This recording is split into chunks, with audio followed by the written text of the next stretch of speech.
All right, everybody, welcome back. Welcome back. Socially Connected 360. Number 18 is in the house. We have a wonderful guest, the principal for Darragh High School, Mr. Mike Makhoul himself is on our show. It's going to be a great conversation talking about all types of things from education to overcoming struggle to why education, leadership, Husky Nation, COVID-19, you name it. We're going to be talking about it on number 18, starting now.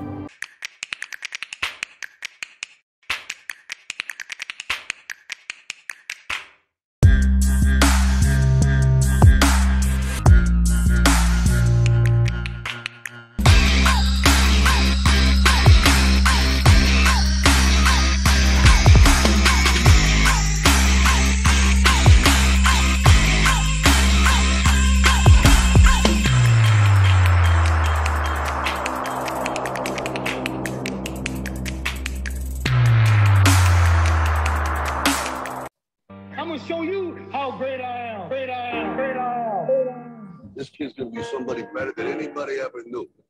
I'm gonna show you how great I am. All right, everybody, welcome back. Welcome back. Socially Connected 360, number 18 in the house. Like I said earlier in the promo, I got someone today that I look up to, someone that has risen to a position of leadership, Mr. Mike Makhoul from Darragh High School, the head principal there. How you doing, sir? How's everything going? Hey, it's great to be with you tonight. I'm honored to be here, man. I'm proud of you. You look up to me. I look up to you, man. I won't be like you when I grow up. Yeah. I don't know, man. I think you got a harder task than me, but civil servant like yourself, man. Diversified. I love it. I love what you do in the community. Your presence, your style, your flow, your impact. You've always been a pleasure to work with, and I see it directly. I reach out, touch it, and the type of guy I like to surround myself with. So I'm honored to be on the show, man. Thank you for having me. It's amazing. Appreciate you, man. And you seem a little bit tired. I know we talked earlier. It was like you got a lot of stuff going on. School's about to start. We'll get into that. But hey, it is what it is. You know, I got to get working, right? Because school's coming back, and we got some dogs. We got a guest. Stop, man. Husky Nation is in the house. Right. Hold on. You brought Husky Nation in the house, man. Dogs barking in the background. They know it's time to rise. That is not a cue. I did not press my button on my mixer here, my audio mixer. That was perfect. Husky Nation is in the house. But listen, let's get right into this. So early life. Tell us a little bit about yourself, man. I know a lot of folks know you in the community. A lot of folks know you at Darragh on the east side. But tell us a little bit about yourself, man. Yeah, one of the things I'm very, very proud of is where I come from, my roots. I'm a son of Syrian immigrants, immigrated to this country in the mid to late 70s. I'm a child of 2ND, growing up in Little Syria on 2nd Street in the 6th Ward. If you know, you know. And if you don't know, you probably know about it. 2nd Street was a great time growing up in the 80s and 90s of just really hardworking parents. Instilled in us great values. And it was honestly like a network of people. I remember being able to walk from the 400 block of 2nd Street to the 700 block all the way down the front. And you knew everybody knew you, everybody knew who your parents were. It didn't matter if you were Syrian, if you were Puerto Rican, Dominican, Black, white, Polish, Romanian, it didn't matter. I mean, it was a very ethnic neighborhood back then, Ukrainians. It was very culturally diverse and rich, but it had that old school neighborhood vibe to it, everyone is kind of working hard. The urban vibe, the urban vibe. Yeah. People just getting by. We were all we were poor in resources and monetary and tangible type things, but rich in love and rich in like kind of community sense. You know what I'm saying? Like, playing baseball with aluminum bats and tennis balls in the church parking lot. It's probably a good thing.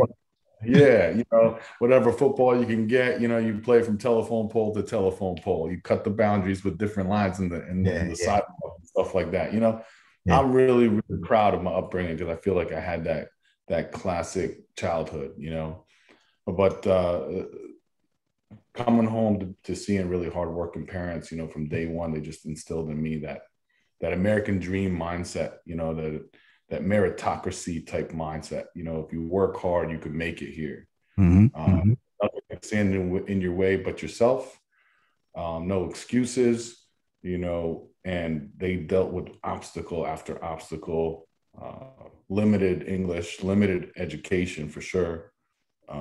Factories open, factories closing, employed one day, unemployed the next, living check to check, but we always had food on the table, and that sort of thing. We always had enough food to feed the neighbors, and vice versa, and so I loved my childhood growing up in the old neighborhood, man. And all along that path, my parents instilled in me in that mindset of, I always tell the story. I remember one day very distinctly. I can like paint the picture in my mind.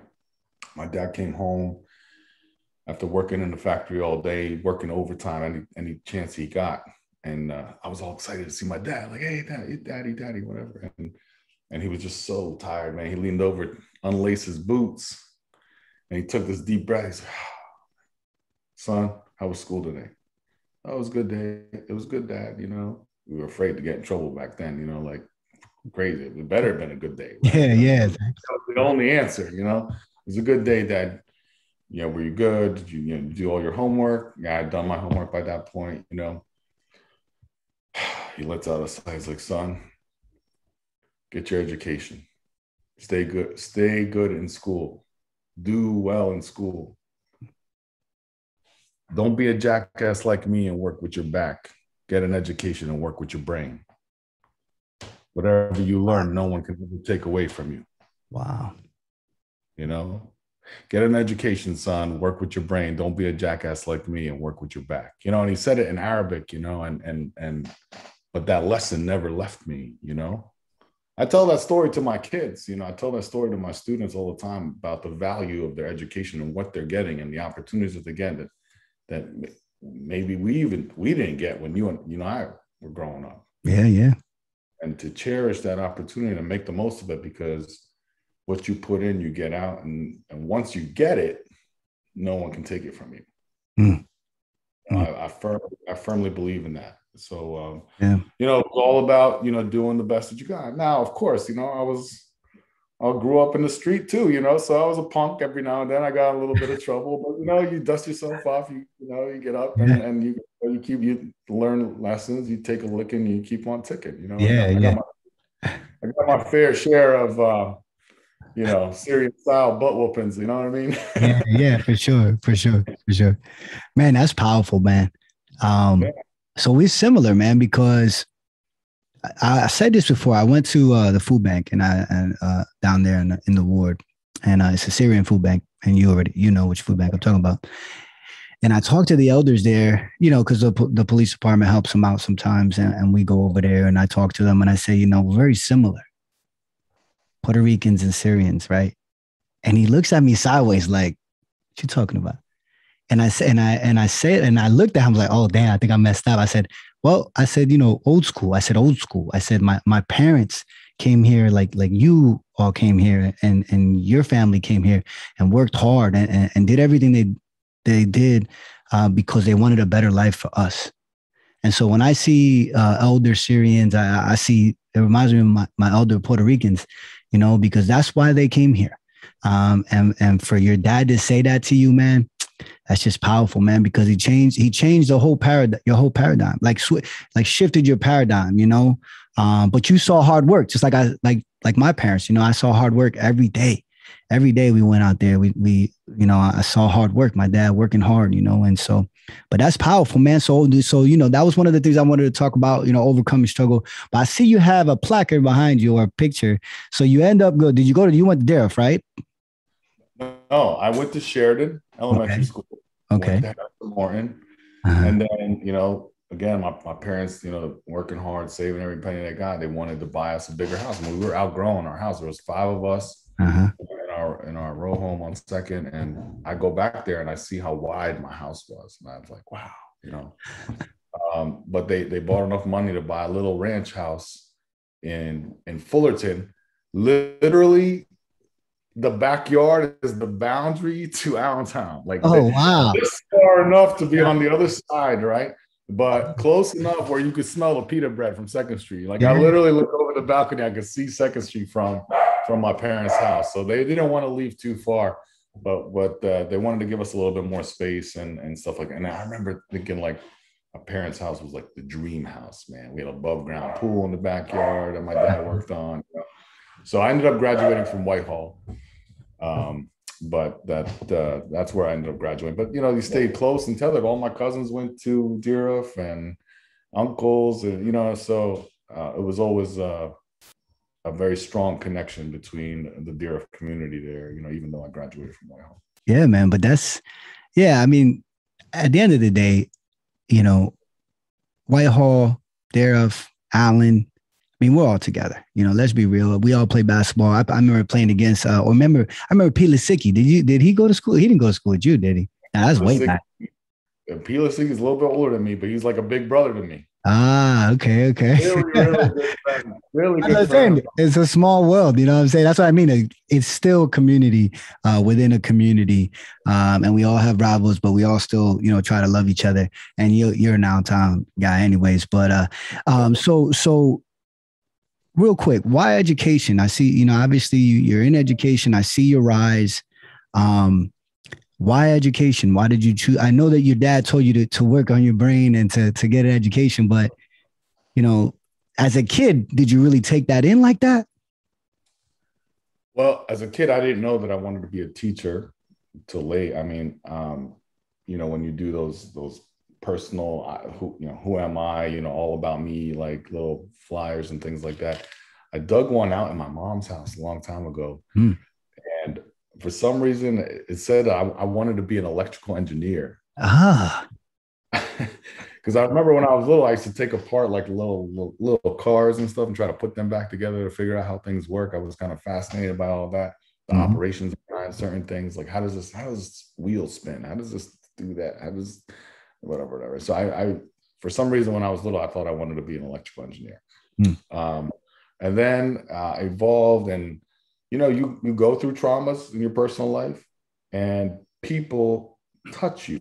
They impact you so profoundly to help you overcome something that going through that time and that developmental stage of your life is so impactful and so powerful. Look at that person, you're like, wow, what you did for me, I want to do for others. Like, you look up in that person, at those people, and they're like gods to you, because without them, you just respect everything that they've put into you. You're like, how can I not be influenced to want to be like that? If that person made me feel that way, man, I want to be that for others. And at different really pivotal points in my life, when I needed it most, I was blessed, and thank God I was, with incredible adults that impact me at the right time, in the right place, and in the right way. And that just inspired me to like kind of pivot my mindset and want to do that for other people, particularly young people. And so in high school, in the latter part of high school, we had this kind of like this teaching observation program that we started, where the high school seniors were able to go down to elementary schools and just observe in classrooms and get to know what it's like to be a teacher and things like that. It's kind of, that's cool. It really kind of piqued my interest. So I thought going into college, even though I was undeclared, I thought I wanted to go the education route, but I wasn't really focused, to be honest with you, my early couple of years of college. And so I shied away from how prescribed the program was, but I didn't veer me off from wanting to get into the helping professions. So my bachelor's degree is in human development, because I wanted to understand our development, really, what makes people tick, what makes people think and act a certain way. So my major was in human development and family studies, and my minor is in children, youth, and family services. And I went to Penn State University. We are, baby. I saw it. I saw it behind you. Right there. Yeah. Yeah. That's my number one. That's my heart. And so that was what my bachelor's degree was in. And so I come out of college and I start working for a company local. You definitely have heard of Cornell Abraxas. And I worked in Lehigh and Northampton County Juvenile Probation as a non-residential care community-based case manager for adjudicated youth. You know, I was kind of drawn towards kids who struggled, kids who have made mistakes. I wanted to kind of help them kind of get over that hump. And so our job was to help them with, like, you know, individual service plans, you know, getting back into school, right, getting them jobs, helping them with their family dynamics, working with the parents, helping them kind of, and I loved it, you know, doing curfew checks and just making sure the kids were right and doing right, and just upholding their probation parameters to get them through that next stage and to on the right track. I love doing that. And then as a young, vulnerable guy, I fell in love with a girl who lived in Boston, and Wow. Yeah, everybody plays a fool sometimes. Wow. So I followed my heart to Boston, and I became a counselor in a school for kids who were dually diagnosed and also had some issues and struggled. It was a very specialized program in school. I was able to implement some really cool kind of therapeutic programs in there, some adventure-based counseling programs, kind of fun stuff to get them to look at life a little bit differently. But then, you know, family reasons kind of drew me back here to Lehigh Valley. And then I was blessed with an opportunity to get back into school, and that's where this thing came from. I went to Lehigh, got my master's in special education. That job made me feel like I need to know more. Yeah. I wanted to learn more, and I wanted to specifically learn how to work with kids with educational disabilities or just disabilities, things that impacted their learning, you know. And Lehigh has one of the best special education programs in the country. And I ended up working in one of their field-based programs, got free tuition.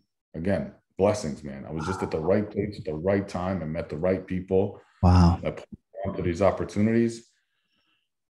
You know, it's a poor kid from Second Street, you know, and I got an education, a master's degree from Lehigh for free, man. Wow. I mean, it didn't just come like that. I had to work and go to school, but you know, hey, the one of the benefits of working in their field-based programs is you got tuition reimbursement. So it was a blessing, and then I stayed on and continued. I worked at Centennial School of Lehigh University. Again, it was an approved private school for kids, and you know, we've received kids from 40 different districts in the East and South Pennsylvania area, all with educational disabilities, emotional disturbance, autism, all with challenging behaviors. And our job was to educate them, but get them ready to go back to public school. And I became a lead teacher and a high school program coordinator there. So you supervise the high school program there. Again, right place, right time. I had the best mentor anyone can ever ask for in Dr. Michael George. You can look him up. He hung the moon in the field of special education, especially working with kids with challenging behaviors. And just taught me everything that a young man could want and need to know about being a leader and inspiring other people. And from there, I became an assistant principal at another school district before God put me at the right place in the right time to find an opportunity at Deerfield High School. And the rest is history, man. I did some years at Deerfield, and I went downtown and worked as a director of operations, but I missed the direct contact with kids. And I've been back at Deerfield High School since 2014, and no looking back, you know, and here I am. And, you know, the why, my why is, again, the same why that drew me towards that field is if I can make an impact on young people's lives, I sleep really well at night. And I commit myself completely to that end. But it goes beyond that, because now it's kind of evolved in if I can inspire and better the adults that are having that direct impact. And that's what educational leadership is all about. Absolutely. Absolutely. That is something that flows through my veins, man. I mean, it's a hard game. I can't imagine. I can imagine. We deal with a lot of obstacles in the educational field. Public education is no small task. Urban public education is even harder. Urban public education is an animal in and of itself. And it takes a very special, I tell this to my teachers all the time, not anyone can do your job. It takes a very special somebody to be you and to do you every single day. But you are blessed to have this opportunity every day because your impact is felt in perpetuity, forever. Absolutely. You don't even know the ripple effect of your impact and your influence. So make it count. And that's our calling every single day. You can't do that as an individual entity. And this is what I love about what we do. You can't do it as a single entity. You can't do it in a silo. You can only do it effectively and to the highest extent through your connection to other people. And that's what makes Husky Pride. That's what makes the Husky family and Husky Nation what it is. And that's why when we say our goal is to lead and serve with Husky Pride, that phrase, those few words just embody so much of what we do. And, but the sad thing is that the general public doesn't see the behind the scenes, in the trenches, granular work that goes on day in and day out. It truly, truly is a labor of love. Yeah. Because our teachers face insurmountable obstacles. Sometimes we are resource deficient and sometimes human capital deficient and things like that. But we are, commitment rich. We are commitment rich. I can see it, man. If you have that, doesn't matter what's going to come in front of you. If you have that and a commitment to each other and connection to each other, you can overcome just about anything. Mm-hmm. And I keep drawing their attention to that, especially, we just wrapped up pre-service. I began this way with this message and I ended this way. It's through our connections to each other that we can overcome whatever is coming at us, and whatever we have overcome, we did it together. Because each one of us has a hidden talent. No one person here can do it all alone. The admin team can't do it alone. The guidance team can't do it alone. Hey, parents, you can't do it alone. And we know that. That's why we can't wait to reconnect with you. And that's our model going into this. This is a reconnect. We've been apart from each other since March of 2019. Yeah, absolutely. Absolutely. 2020. We're losing track of years, man, because COVID-19 is really doing that. But you're right, man. You got to. It's just like any organization that wants to flourish or that wants to make it through hard times. You got to have a team. You got to have a goal in mind. And we see it, man. Let me tell you, I'm an Allen alum, but I show love to Husky Nation. And sorry to hear that. I wish you were a part of our lineage, man. That's yeah. I show love to you all. My son is over there with you guys, and I entrust each and every one of you to take care of him. But you're right, man. It's inspiring to hear you. And this is the thing.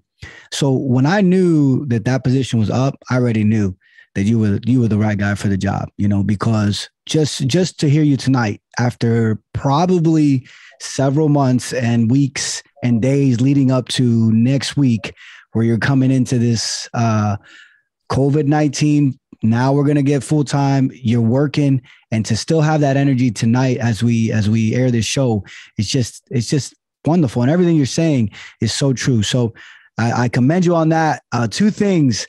We have something in common. So I went into the Navy as an engineer when I joined the Navy. Yeah. Hold on. Thinking that I wanted to be an engineer. And I got to my ship. This is a quick story. I got to my ship and I thought I was going to be nuclear engineering. I thought I was going to go on a carrier. And they ended up putting me on a 30-year-old steamship, which is the I guess, the beginning, not the beginning, but it's very elementary for engineering, because I mean everything is still there. It's all circular and everything. But I thought I was going to go to a nuclear engineering or nuclear ship, and it just didn't work out. So I ended up leaving that after 2 years, and like you said, the rest is history. I got into law enforcement in the military, and then the rest is history after that. But we have that in common.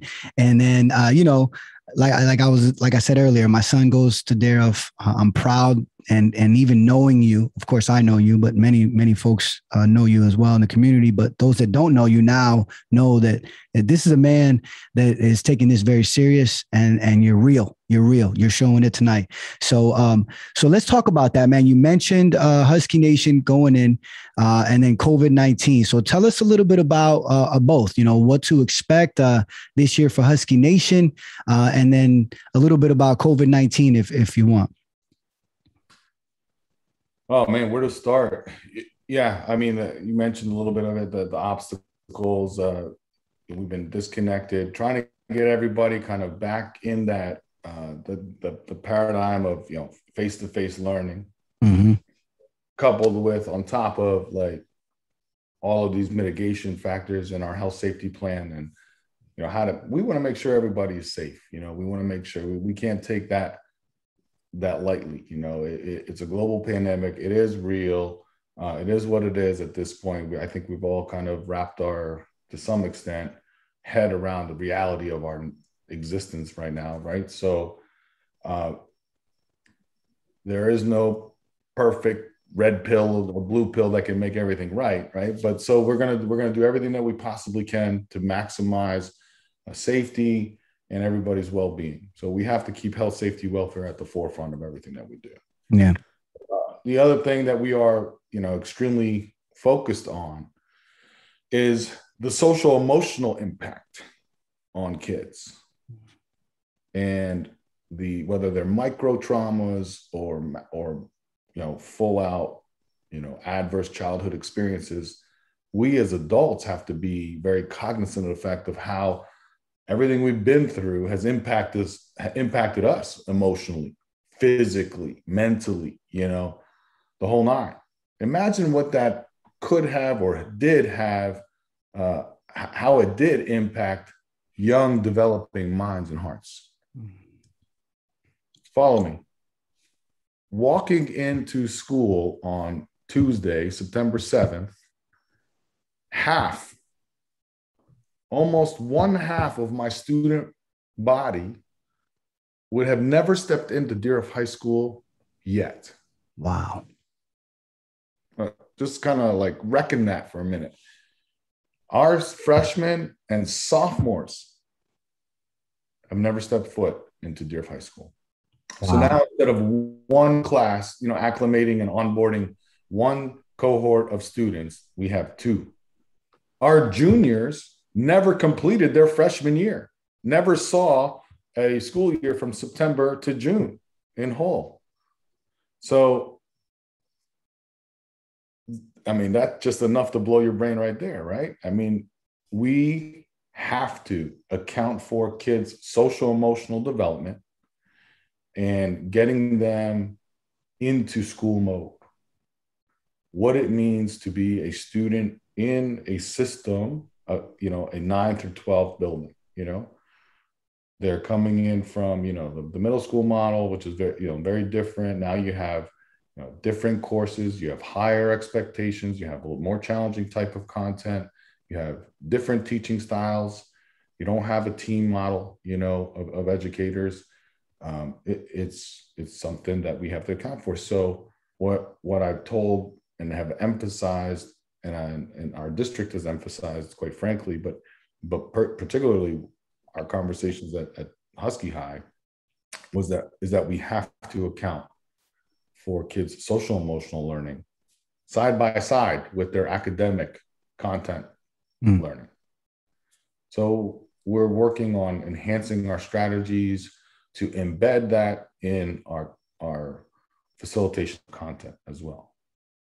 We need to be culturally sensitive, trauma sensitive, and informed, and account for those needs. So that is something that, our community should expect and understand about our approach this year. It's at the forefront of my mind as principal, and we have done what we could to date, and we're going to continue it to put it at the forefront of our teachers. And I'm sure that that's going to come with growing pains. It's going to come with some growing pains.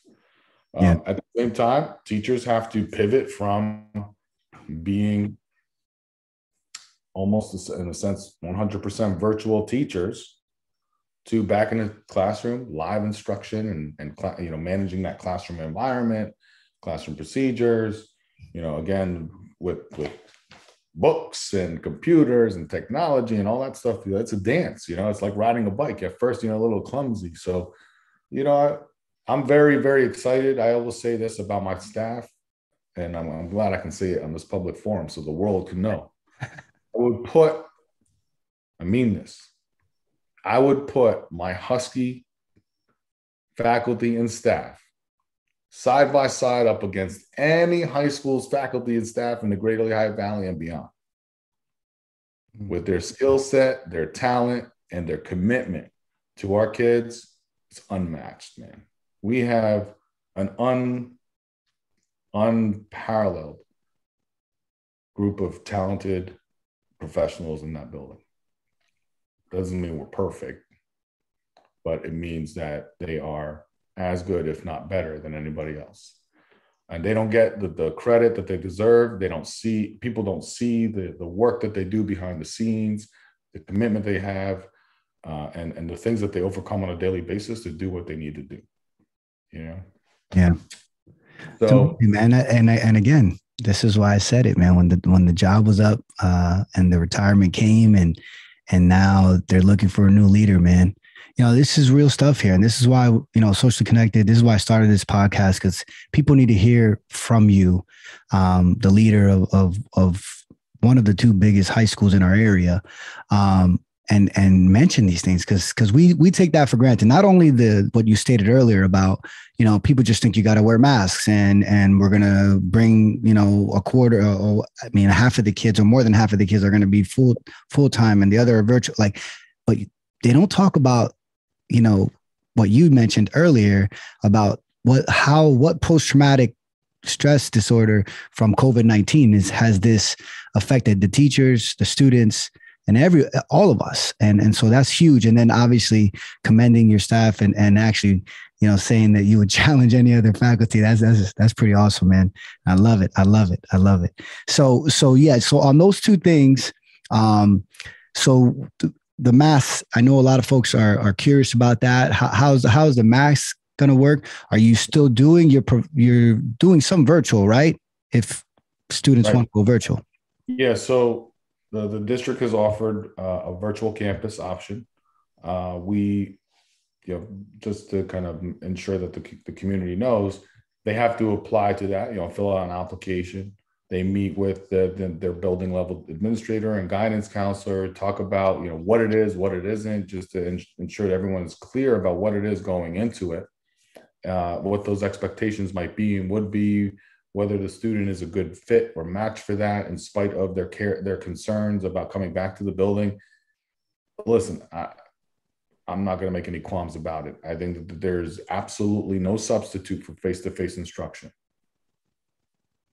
I'm sorry if that offends anybody out there. Sorry, not sorry. There is absolutely no substitute for live, person-to-person, engaging, interactive instruction and teaching and learning. There's just no substitute for that. So I encourage everyone, come. We want you in the flesh, in person, face-to-face, mask or no mask, right? But the district has implemented a universal masking policy.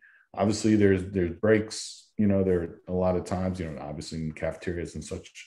But yeah, we are implementing masking. We have modified our traffic patterns in our hallways to make sure, to the highest extent practical. Now, when you open your building up to almost 2,000 kids, obviously every hallway in every high school, comprehensive high school in the anywhere in the nation, there's going to be traffic. We're going to be tight, but we want to keep traffic moving. We just don't want people bottlenecking and just hanging out. Nobody's holding up any walls in the halls. We're going to keep it moving. We've done our job to ensure that we've, like I said, maximized our mitigation parameters to the best that we can. And we're adaptable, we're flexible and responsive. We see something, hey, this is not working. We got to pivot, we got to adjust, we got to flex it, we got to move it, we got to do this. We're all about that. So yeah, the virtual campus is there. Students will get their core virtually. We have designated and assigned specific teachers to that. They're going to follow a regular bell-like schedule every period to attend those classes. It's not going to be kind of laissez-faire, sign on when I want to. It's going to be kind of a prescribed schedule every single day for every single class they need to be in. And that's definitely going to be a little bit arduous for some kids. But, what we don't want is the flip-flopping back and forth. So we want some continuity. Anytime a kid breaks time from one paradigm to the next, we can account for some learning loss. We don't want any more learning loss. We've had enough in the last year and a half. So we're going to hold that true to the end of the marking period, keep tabs on our kids as much as possible, monitor their progress, their growth, and try to push it and facilitate it as high as we possibly can. But for everyone else, right now, DRF has just under 120 kids registered for Virtual Academy, which isn't so bad. How many? About 120 that have been fully processed and accepted into the virtual campus. I suspect and I worry and I'm paranoid that number will continuously grow. Secret that, COVID numbers are creeping up. They're higher now than they were at a certain point last year. That doesn't make anybody feel good. That's definitely concerning for our community, particularly in Allentown, where we have a very population dense community. That's concerning. But like I said, we're going to do everything that we possibly can. We have hand sanitizing stations in every single classroom. We have them in the hallways. We have touch-free water dispensers instead of water fountains, touch-free bottle dispensing water fountains. We've given a water bottle to every student, that sort of thing. And we just try to put in universal precautions. So I'm really proud of the work that the district has implemented and done to this point. We got to stay on our toes. We got to be ever mindful and cognizant of that. If we do have students who feel sick and ill, we have a process and procedure for that, to isolate it, to trace it if we need to make sure that, we don't become a super spreader, for lack of better words, and again, like you said it, Lou, I'm not going to come on your show with a shirt and tie type and act all prim and proper. I'm going to keep it real. It's important. It's important. I don't know how to be anyone other than myself. Just keeping it real. All of this, I didn't go to school for this. I don't know how to be a COVID principal. There is no book for this. There is no textbook for this. It probably will be in another year or two. Like, maybe I should write a book. Yeah. We gotta do this, man. We gotta do it. But there is no pre-script for this. This is all stuff that we're learning and implementing as we go. Absolutely. And that's one of the things about that makes education. It's one of the expectations of a professional educator, is that you're flexible and responsive to the needs of your students and the environment. And so that's what we do, and that's what we're going to do. And absolutely.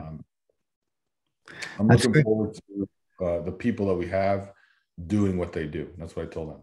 The thing that I'm looking forward to most is just watching and learning and observing everyone do what they do, students and staff alike. It's gonna be great coming back. What about sports, real quick? Let's talk a little bit about, just real quick. I only have two more questions, but sports. We're gonna go full back on sports. I know kids are excited to get back. You had some summer leagues. You had a really good season last year in basketball, and I mean, to a certain extent, but it looked good. You guys look good. One of the things I firmly believe in is if you can enhance your athletic programs, your extracurricular programs across the board, but sports play a prominent role in that. What do? You increase engagement. You make school a place that people want to come and be a part of. You instill that culture, that climate, that, that pride in your school. When you feel that permeate the halls for student athletes and non-student athletes alike, what do kids want to do? They want to come to school. Yeah. When they come to school, they're learning, right? So I have a direct connect to extracurriculars and an increase in student achievement. So one of the things that I am dead set on is investing in and capitalizing on enhancing our athletic programs across the board. That's not a simple task in Allentown. And again, hear me just being real with you. We don't have the type of feeder programs that some of our suburban friends have. We don't have, our parents and household don't have the resources to sign their kids up or ability to take them to, private leagues and CYOs and the traveling leagues and such. So that puts our kids oftentimes at a disadvantage in their developmental growth and skill development in athletics. Yeah. And that's something that we need to build our community around. Mm-hmm. We need to engage our community leaders around. Our youth programs need to come back. Our middle school programs need to come back. And I'm proud to say that we're starting to have that level of engagement with the community at large to build our feeder programs, our youth sports, because I think people truly understand the value of that. And as we see that continuously increase, I think we'll see a re-engagement at new levels and new heights. We'll see a more juice being pumped into our athletic programs. But we also have to give our kids fair and level playing fields and the resources to play at places that their suburban peers play at. So there's an effort right now to enhance some of our athletic fields. And so I won't talk too much about that right now because they're in the infantile stage, but we've made a lot of concerted effort and work to engage community partners in that bigger conversation. I'm really looking forward to that because I think it's going to be something that's going to be profound, not just for Deer High School, but for the city at large. And I think that there's a lot of potential that we're sitting on that we're not tapping into yet. But our coaches are unbelievably talented coaches and committed coaches. Again, they overcome obstacles that most coaches don't have to overcome. But yet their heart is fully in it. And what more can a leader ask for, right? I mean, so if you're out there and you see a fundraiser for one of our athletic programs, or if you want to give a helping hand to a sport or a coach or a set of athletes, please reach out and let us know.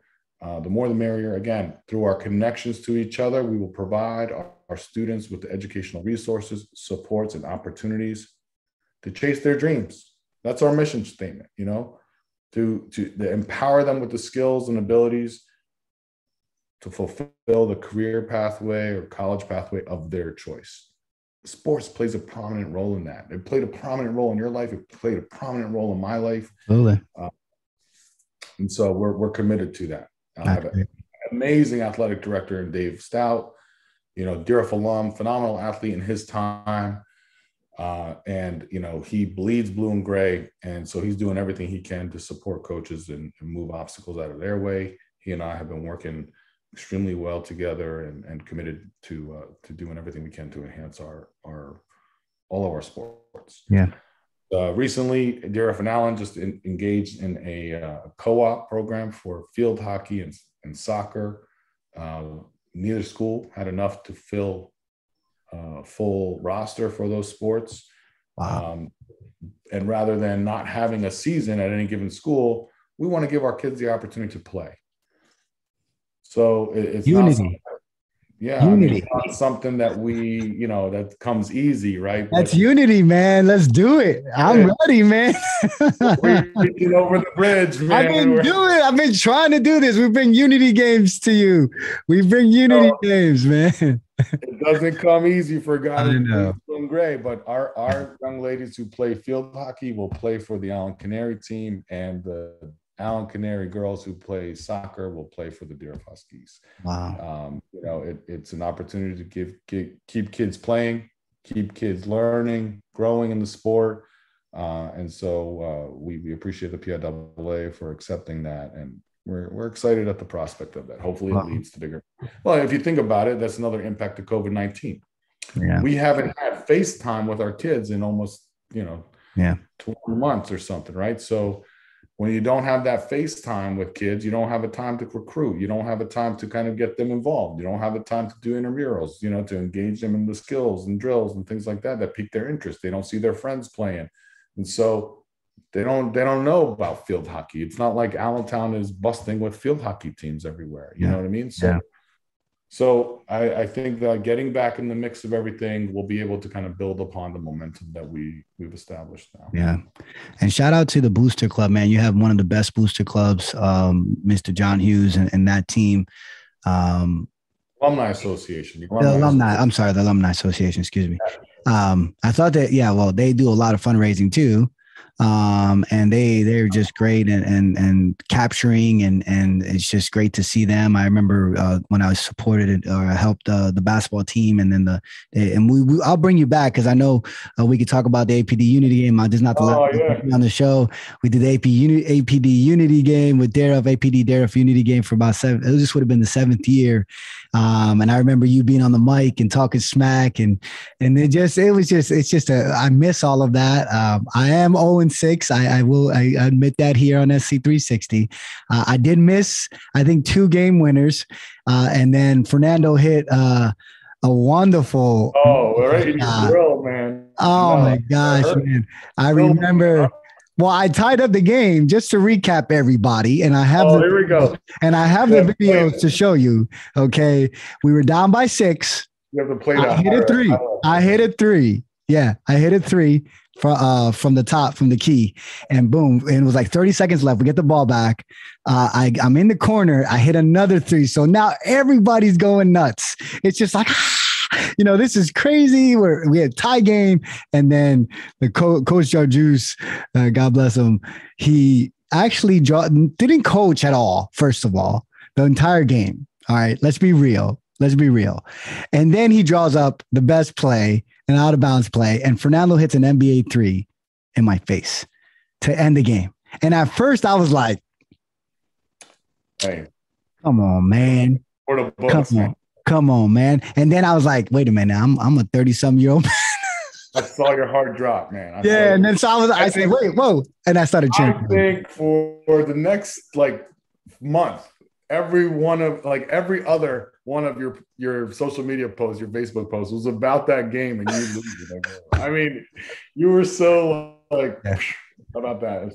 Hey, man, we got to bring that game back, man. We'll bring it back and for you. We're gonna make it 0-7. Yeah, exactly. It's probably gonna happen too. And so folks know we don't play against each other. We do a ceremony in the beginning of the game.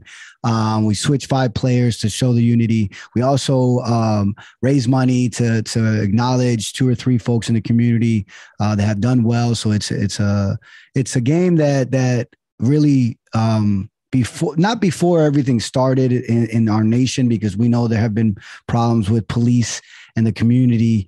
But 7 years ago, we started this. And it was about us bridging the gap. And again, another initiative trying to show the kids that, hey, we're human and we want you to see us in this light and we care about you. And it just turned out to be a great event. So maybe we'll bring that back. So we're excited. One of my favorite parts of that game, I'm sorry to cut you off here, but I got to say this just to capitalize on your point is, not the actual playing, but okay. Pre-game conversation and pep talk that I give the kids in a room full of cops. And, we had, up the highest levels of the Allentown Police Department, which is, you know, hands down one of the best police departments in the nation. I mean, I've worked with you guys through and through. You know, you guys have phenomenal crew, and I couldn't be more proud than to work with you all. By and large, you know, every organization has issues, but you guys are extremely community oriented and community based. And one of the most profound moments is sitting in a room with my male and female athletes in a room full of officers and giving them a pep talk about what this game is all about. And, you know, what does unity in our community mean? What does the word community mean? It's literally coming into union with each other and becoming one. And that symbolic gesture, half court, of taking off the shirts and exchanging shirts, was so proud. I was just so proud to be a part of it, be a leaderful part of that, and to announce the game side by side with the time Captain Granite's and then, you know, eventually becoming the top dog, and it was a great time just to work with you. I mean, you were so impactful and influential in that, and from day one. And so we got to resurrect that, bring it back, and make it even better. Coach Marlon JT Randall, excellent coach. The prospect of his potential hasn't even been tapped yet. Coach Piston, one of the most dedicated educators you'll find anywhere. Best math teacher probably in the world. Leads that girls basketball team. Just led an initiative to get us a new shooting machine for both of our boys and girls team. Thank you to the community and everyone who donated. Wonderful. You know, we're on to some really good things here, man. I'm a proud principal of Deer High School. Awesome. And so I just want to say this. I think Jamil Newsome needs that shooting machine because, if you're watching this, Newsome, you know I got a better jump shot. Officer Newsome. You know I got a better jump shot than you, bro. Baby J, right? You got to kill it across. Yeah, he's awesome. But yeah, you're right, man. We got to bring it back. So two more things real quick. You posted something before COVID, which I thought was amazing. And I know that you probably did it throughout the year. I saw you doing some rapping. Oh, man. In the morning times, I heard you doing some rapping, like to the kids in the intercom. Is that what you were doing?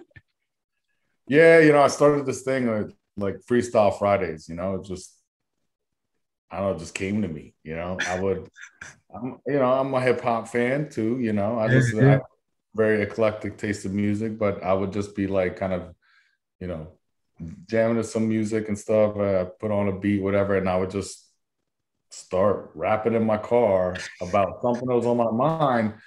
And then I would, you know, thank God for technology, and I'd pull out the phone. I would just start talking to text, like, so I don't forget this freestyle. I would just freestyle. I would send it to myself. And then I would be like, you know what, I'm going to do this to the school. And just kind of talking to them about, you know, just embedding wisdom and just kind of kicking some knowledge, you know. And maybe we'll bring that back a little bit too. Man, that's dope, man. I remember seeing that. I'm like, my man is really doing that, man. He's really doing it. Like, that's great. Took on a new flavor, you know. Yeah, that's great. That's great. All right, so tell me, this is a question I ask all of my guests. You got one piece of advice. 19 years old, baby Mac. I'm 19 years old. Yeah, baby Mac. Okay. What do you tell little Mac about life? You got one piece of advice. You can go back in time and tell him something. Man, how do you pick one? Hey, you could pick a couple, but I think what I would say is don't be afraid of the struggle, man. I would say embrace the struggle, you know, and the time is now. Like those two pieces. You know, like, you know, you were talking about being an engineer. You know, I took a physics class and it was like the hardest class in my life. I was like, this ain't for me, you know, but I was afraid of the struggle a little bit, you know, I'm just keeping it real. But other things, you know, like the fear of the unknown, the fear of how hard something is going to be. When you're a young person, you shy away from that, you know, because it's too hard. there are YouTube videos galore that talk about the struggle, right? But I think in that struggle is where you grow. And we should embrace that opportunity. As a man, I embrace that opportunity now, but I still stutter step. You're not human if you don't. And so have the courage to embrace the struggle. In the gym, we say embrace the suck, right? Embrace the suck. Some things are not going to feel comfortable. But if it's not uncomfortable, it means you're not growing. And so embrace that. And that mindset of now's the time. The time is always now. You know, in my office as an assistant principal, I created a clock, and at every hour mark, it said now. Time stops for no one. You don't have yesterday. You don't have tomorrow yet. You have right this minute, right now.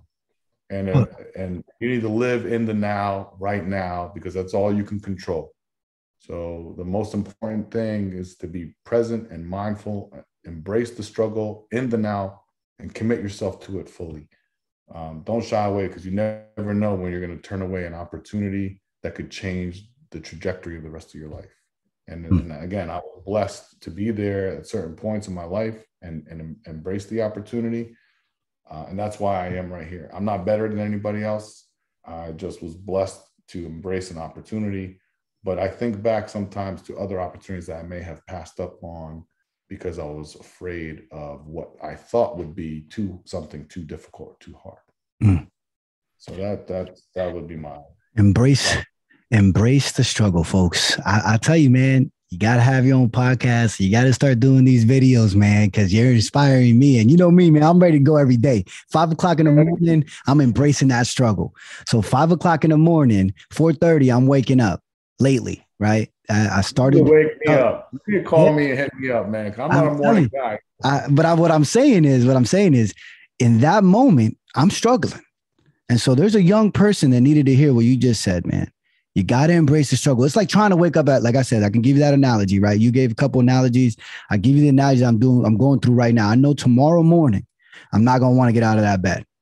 I'm not going to want to get out of that bed. I'm going to stay there. I'm going to say, man, I worked out twice yesterday. I'm good. No, like you said, we live right now. We live today, right? And so a 19-year-old baby Mac had to hear that. And that's why I asked the question, man, because we can't emphasize it enough, right? We're here on this earth for such a short period of time.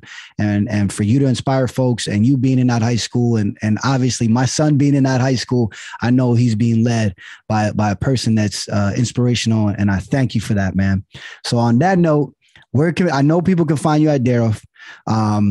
Is there anywhere else, obviously if somebody needs your help, I know you're on social media, where can people find you? Daroff High School or? Yeah. My email and contact information at the school is public. It's my last name, Makhoul, m@allentownsd.org. You can find me on LinkedIn. That's my professional social media platform. I reserve the other ones just for my personal life. But I would love to, again, draw in more community within our means to the school, really anything that would positively impact our students and benefit our culture, our climate, our community. I'm willing to at least lend an ear to and embrace. If we can tie a direct connect to that in our school improvement plan, I'm all about it. If there are other opportunities that I can be a part of in the community on a private level, if it benefits, again, if it benefits people and moves people from point A to point B, I'm all about it. I look forward to that opportunity, man. Hey, I just want to say again, I'm humbled by the opportunity to come and speak. We should do this like on a recurring basis, come up with a theme and just rap about it. I'm all about it, man. I definitely would be willing. Thank you. Thank you so much for being on the show, man. Like I said, you're someone that I look up to. Folks, connect with this leader. All right. That's what he is. Simple as that. a leader in our community, a leader in our educational system here, someone that I think in the future is going to ascend to lead the district, in my opinion. I mean, I'm just going to throw it out there in the future. So don't nobody get nervous right now. But hey, I don't know. That's the trajectory that I'm seeing. But I want to say thank you again for being on SC 360 number 18. You're someone that I look up to, man. And again, thank you so much. There you have it, folks. Number 18 is in the books. Be safe, everybody. Great work, man. Stay hungry, everybody. Be safe.